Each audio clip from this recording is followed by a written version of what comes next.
Bonjour à tous, alors dans cette vidéo, nous allons voir comment régler ces outils. Alors oui, les outils ça se règle, j'entends trop souvent, oh, pour le recalibrage, moi je mets l'outil et hop, c'est parti. Donc oui, ça peut fonctionner, mais un outil, même pour recalibrer intégralement, ça peut se régler finement. Je vais vous montrer comment faire dans cette vidéo. Alors souvent, voilà, vous avez les boîtes-lits. Effectivement, ce qu'on vous dit dedans, c'est de mettre votre outil, aller au contact, et une fois au contact, de continuer à visser et de faire un quart ou un tiers de tour. Donc ça, oui, ça fonctionne. Dans la plupart des cas, ça dépend aussi parfois de votre presse, elle n'est pas toujours foutue de la même façon. Donc faut faire attention, mais ça vous fait un réglage qui fonctionne, mais qui est grosso modo. Donc on va voir, il y a plusieurs moyens pour régler très finement vos outils.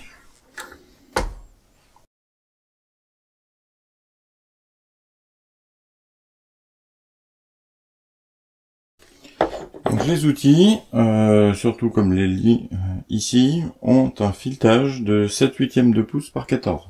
Donc ça c'est la dénomination anglo-saxonne. Ce qui représente environ, pour un tour complet d'outils, 0,071 pouces. Donc c'est quand même beaucoup. Par exemple, si vous réglez et vous tournez d'un huitième de tour sur votre presse, ça vous fait 0,009 pouces. Et là, ça fait beaucoup quand on cherche justement à faire de la précision avec des outils qui sont plutôt à 0,002 pouces. Donc on va voir que soit vous êtes bon en calcul et que vous arrivez à faire la bascule entre des pouces et des millimètres, et on peut très bien se dire, si je fais un huitième ou un 16e de tour, je vais pouvoir monter ou descendre de tant de millimètres. Donc ça peut se faire, c'est un peu plus compliqué. Sinon, la seconde option, vous pouvez mesurer avec votre pied à coulisse la différence d'épaulement, et comme ça régler précisément la hauteur de votre outil.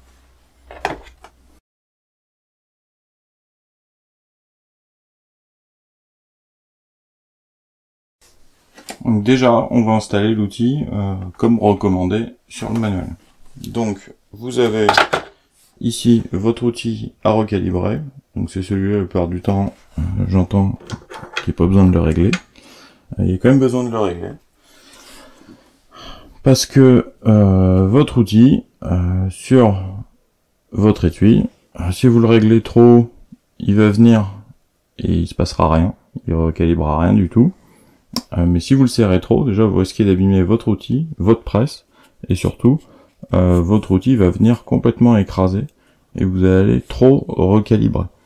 Donc souvent trop recalibrer, ça n'empêche pas de fonctionner, au contraire, ça permet de loger votre étui dans pratiquement toutes les armes, mais ça va apporter beaucoup de contraintes à votre étui, réduire sa durée de vie, et ce sera pas optimum. Donc c'est aussi pour ça qu'on recharge souvent, c'est pour avoir des résultats précis.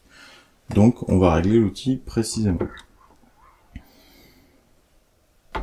Donc là souvent dans les manuels on dit qu'il faut venir au contact, le levier est fermé.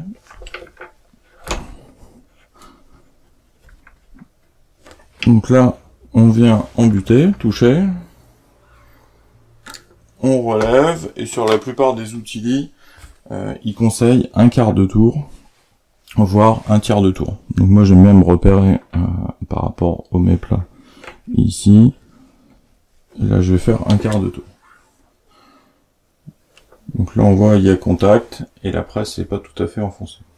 Donc là l'outil est réglé de base, on va dire, mais en fait vous n'avez aucune idée de la position vraiment où il va venir et de combien il va rétrécir et déplacer votre épaulement. Donc c'est ça qui est intéressant de mesurer, donc soit directement là-dessus avec votre pied à coulisse, soit en mesurant vos étuis. Donc là j'ai une vidéo dédiée pour connaître précisément l'enfoncement de votre outil et le réglage de l'épaulement. Donc là pour le test sur du 308, je vais exagérément desserrer l'outil et on va voir comment le régler plus précisément. Donc là on voit il touche même plus.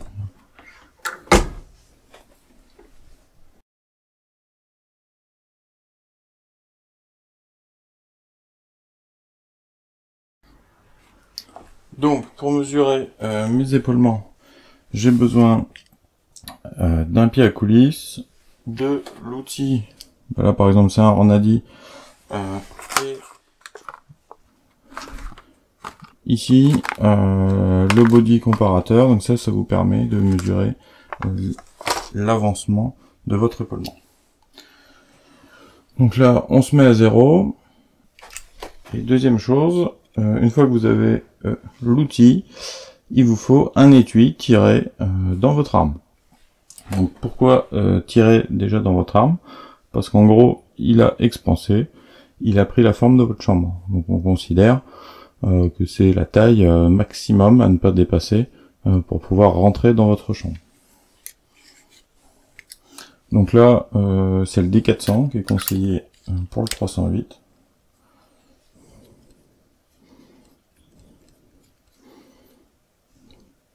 Donc on va mesurer, ou plutôt comparer, en fin de compte, la valeur maximum de votre chambre et régler l'outil. Donc là moi je suis en pouces pour qu'il soit à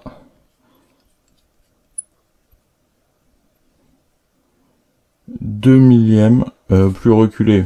Donc ça c'est pour les armes à verrou, un peu plus pour les armes semi-auto. Je vous invite encore une fois à aller voir la vidéo détaillée si ça vous intéresse. Donc là, je me mets à 0, c'est ma valeur de référence.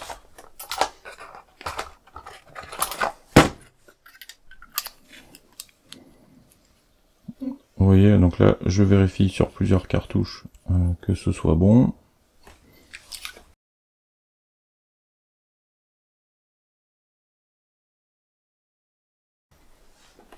Donc là, étui lubrifié.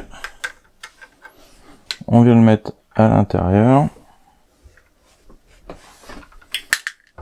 Donc là, ça force déjà, même si l'outil n'a pas été mis en contact. Ça a quand même enlevé l'amorce.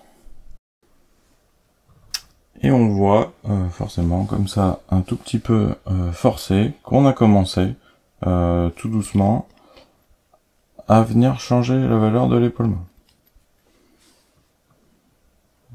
Donc on peut continuer soit en vissant et dévissant en calculant. Vous pouvez mesurer la différence d'enfoncement pour arriver à moins 2 millièmes.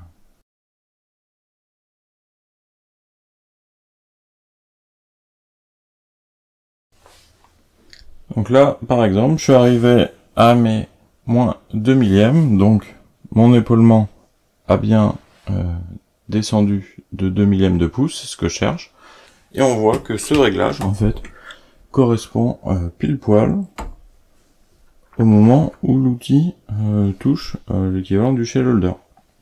Donc vous voyez ici, par exemple, pour moi, le réglage le plus précis correspond pas forcément à ce qui est noté sur les outils, c'est-à-dire de toucher et de rajouter un tiers ou un quart. Ça va vraiment aller trop loin. Après, ça permet de fonctionner dans toutes les armes, mais en tout cas, c'est pas assez précis ici. On peut voir ici la différence entre les deux. Là, il y a une légère marque, comme les étuis sont sales, on le voit mieux.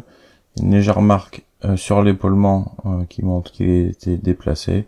Et ici, on voit que l'outil est venu appuyer. Voilà, ça c'est un qui n'est pas recalibré et il n'y a pas de marque. Donc voilà, ça permet de, on va dire, régler plus précisément votre épaulement et d'allonger un petit peu la durée de vie de vos étuis. Donc c'est bien important de régler votre outil, et encore une fois, il est capable de se régler précisément si on se donne la peine de mesurer. Donc merci à tous d'avoir suivi cette vidéo. Je vous conseille d'aller voir les vidéos dédiées sur les mesures plus précises de l'épaulement. Et je vous dis à bientôt pour de nouvelles astuces de rechargement.